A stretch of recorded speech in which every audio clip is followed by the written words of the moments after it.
Hi, Sai. Hi, sir.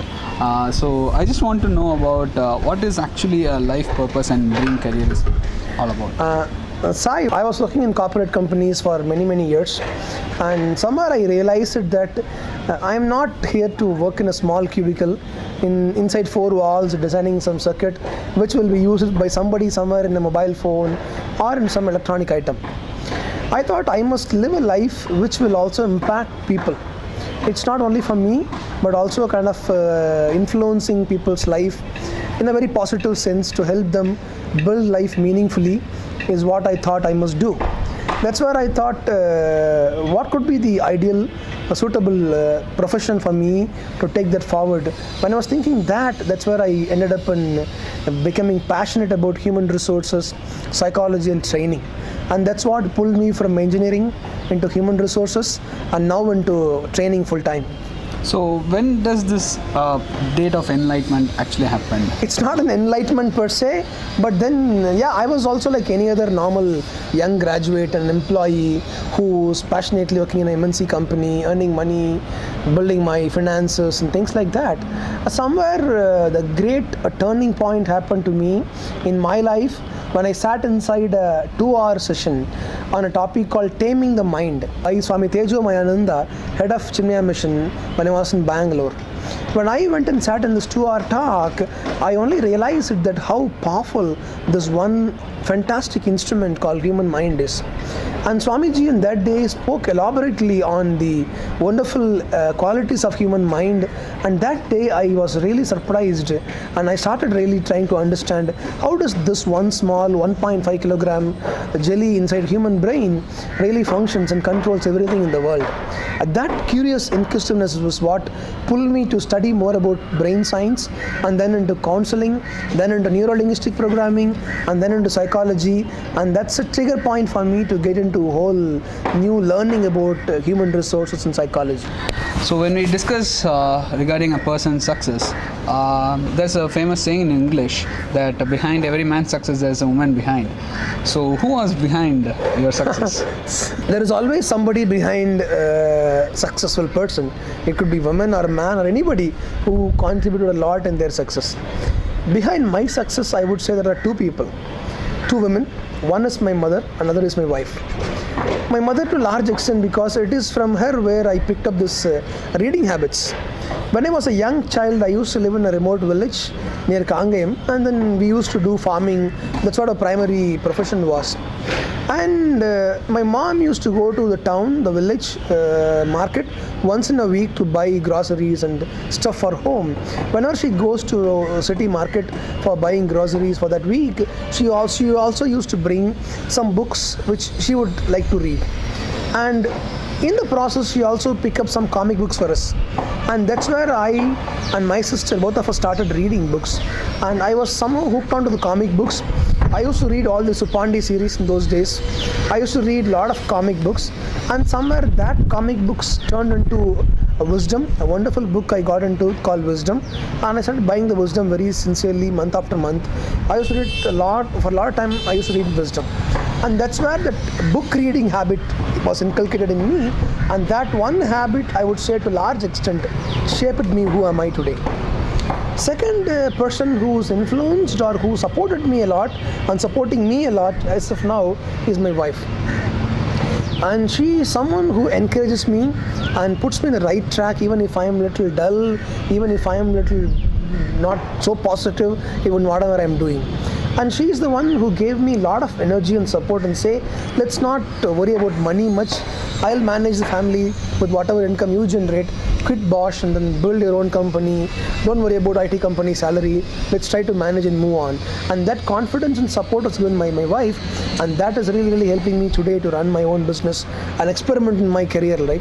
All the career experiments from engineer to HR to entrepreneur, it's all only because of her support and her encouragement throughout my life and career.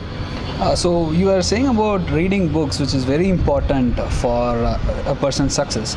I just want to know how to start reading a book, because usually children or students generally read their textbooks and just go and attend their exams and come back. But that doesn't help a lot in a longer run. What kinds of book actually we must read? Being a student, what we must actually focus on, what type of books a student must read to achieve success? It's a very important question, Sai. Reading is a very wonderful habit that will shape a person, that will shape his or her character, the personality, the way they think, the way they behave. It could influence someone to a large extent. The point I always communicate to a lot of young people is that reading is a wonderful habit. For three reasons. Number one, when you watch television, everything is there in front of you. When you read a book, you imagine. When you read a book and the book says there's a big mountain, a deep forest, you just start imagining a mountain, imagining a big thick forest, and this creative imagination is really, really inculcated in reading habits. That's why it is very important for parents to tell a lot of stories to children and read storybooks to them even when they're very young and little. Number two is, reading is a wonderful phenomena where through which you can connect with a lot of people. You could connect with Leo Tolstoy, you could connect with William Shakespeare, you could connect with anybody in the world who is an expert in their domain just by reading their book. The amount of information you get in books, the knowledge you build through books is phenomenal. No classroom, no teacher can give you so much information that a condensed book can give it to you. Number three is, reading a wonderful book is also a journey that you take along with the author. When you start a book from page 1 to page end, you just make a wonderful journey with the author in his or her own journey and learn from what they learned in their lives. So it is very, very important for young people especially to build reading habits, especially good books which will directly contribute towards your life, your passion, your interest and your dreams. Rather than just general reading some romance, comedy or thriller, I'm trying to read those things once in a while for excitement and entertainment. But really, if you really want to do a serious reading, pick up books, pick up autobiographies of experts, pick up hardcore research books connected to your domain, your business, your passion, your interest, and that will really, really make your life much more meaningful, and it'll help you to travel in the direction of your dreams and your goals. Could you please mention one book that has transformed you and that can transform even young people who are waiting to? There are a lot of books, I would say. There are a lot of books which has greatly transformed me, which helped me understand many things in the world. One book that really influenced me a lot about life is a book called Autobiography of a Yogi. That's one book which I would really, really cherish. And another very important book which kindled my interest towards spirituality, know yourself, to understand human beings, have passion, to be fearless, to take risk. All these lessons I learned from this one wonderful man who lived only for 39 years and made a great revolution in this world. That book is Life of Swami Vivekananda. Somewhere in my 11th class, I picked up this book, and then that book completely influenced me. Even today, when I greatly vouch for this one person, Vivekananda, it's only because of that book. And that book played a very significant role in my life. And I would say, any young person, if you want to learn something, pick up and understand the life of Swami Vivekananda and see how this one man revolutionized the whole world just within his 39 years of existence is phenomenal. And that is what I would say. Pick up that book, understand, and it really inspire you to achieve great things in life. So we have been talking about reading books, understanding what is life, how things are transforming through books, everything. I just want to ask you one more question, that how creative thinking develops through reading books? See, I said creative thinking is something which you imagine and then create something on your mind's eye and then create into the reality. When I talk about dreams to people, right, I talk a lot about dreams and life purpose and dream career. I say anything in this world is done twice. A painting or a sculpture or an art or even an engineering component. Anything and everything that is created in this world is done twice. Once in the creator's mind, imagination, creativity. Second in the reality itself. If you want to create something new, it is very important for you to creatively imagine, visualize, add new dimensions to it so that it can be very new when you create it. That creativity, that visualization, imagination is what you get from the books actually.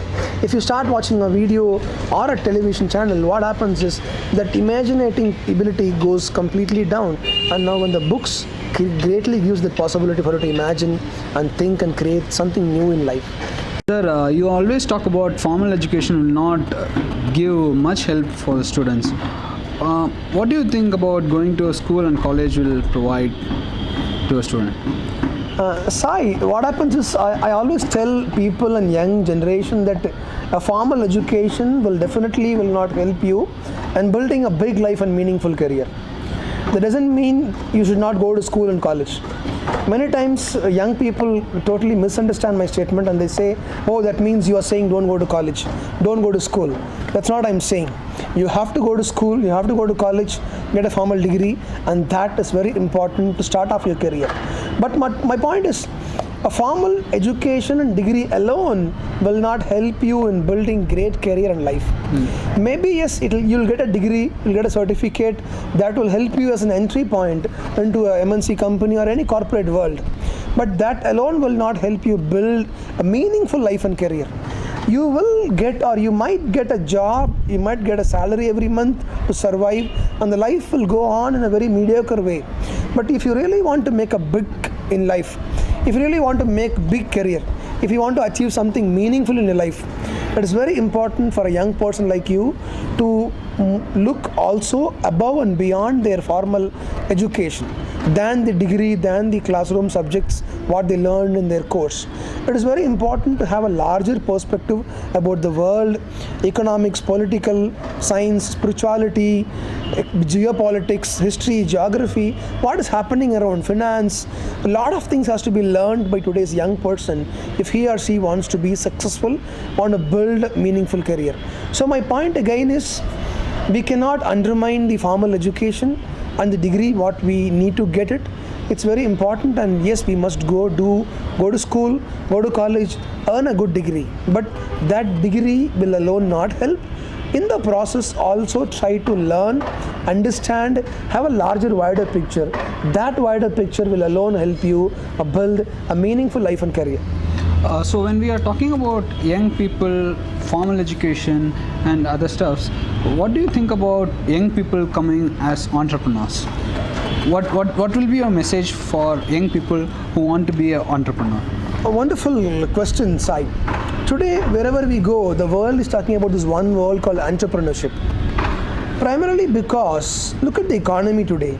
We have moved from industrial economy to technology to computer science to application.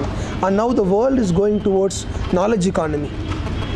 Maybe a decade ago, if you are smart, if you have good knowledge, if you can create things, what normally you would do? You go and trade that skills, knowledge to a corporation, you get a salary, become an employee and earn a designation, start off life with that. But today, if you are smart, the chances are higher that you can trade that skill directly to your customer by providing a service, by building a solution, by building an application, by providing a web platform. There are so many possibilities for a young person to use their knowledge and skill and create a product, create a service which could solve the common man's problem. And that is what is becoming highly possible in today's technology world for young people to build a business. Today, to become an entrepreneur, you don't need a huge investment, you don't need to buy big machinery, you don't need to have a big land, you don't need to have huge people to work for you. If you are alone with your smartness, your ability, your knowledge, you can build a product, you can build a solution. And today there is a wonderful industry called export industry. There is something called solopreneurship where you can build everything on yourself. So entrepreneurship per se is completely transforming today from a large industrial investment based entrepreneurship to a smart idea based entrepreneurship. So when the knowledge becomes prime investment, anybody can become an entrepreneur. In that sense, I would say young people today have to really focus in building fundamental knowledge in whatever they want to do, in their domain, in their business, in the area they want to explore. That fundamental knowledge alone can help them to become entrepreneurs. And I'm sure the world will see many more young entrepreneurs who is going to create some phenomenal developments in the world in the future.